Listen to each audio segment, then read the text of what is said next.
L'amour de Christ, contrairement à l'amour pour Christ, est une expression qui désigne son amour pour l'humanité, lequel peut être décrit brièvement comme sa volonté d'agir en fonction de nos meilleurs intérêts, particulièrement de répondre à notre plus grand besoin, même si cela lui coûte tout et que nous en sommes totalement indignes.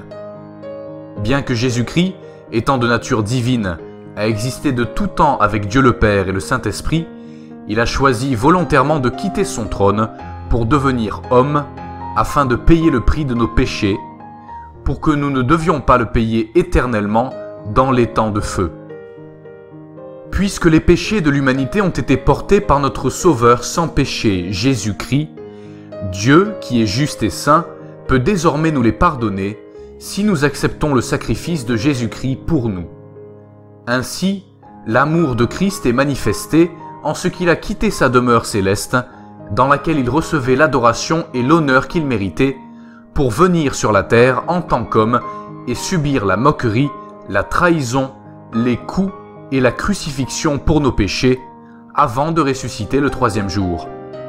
Pour lui, notre besoin d'être sauvé de notre péché et du châtiment qu'il mérite était plus important que son propre confort et que sa propre vie. Certaines personnes pourraient accepter de donner leur vie pour quelqu'un dont elles considèrent qu'il en est digne, un ami, un parent ou quelqu'un de bien. Mais l'amour de Christ va au-delà de cela. Il s'étend à ceux qui l'ont le moins mérité. Il a accepté de prendre sur lui le châtiment de ceux qui l'ont torturé et haï, se sont rebellés contre lui et ne se souciaient pas du tout de lui, de ceux qui étaient le moins dignes de son amour. Il a tout donné à ceux qui le méritaient le moins.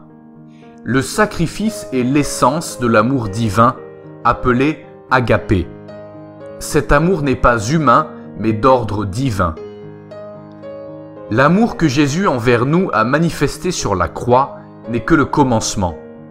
Quand nous mettons notre confiance en lui comme sauveur, il fait de nous des enfants de Dieu et ses co-héritiers.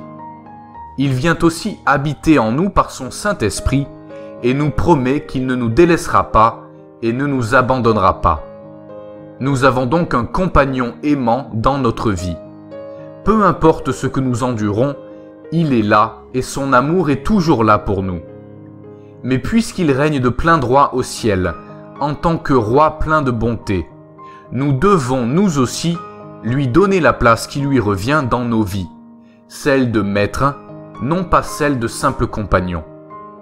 C'est alors seulement que nous vivrons la vie qu'il a prévue pour nous, dans la plénitude de son amour.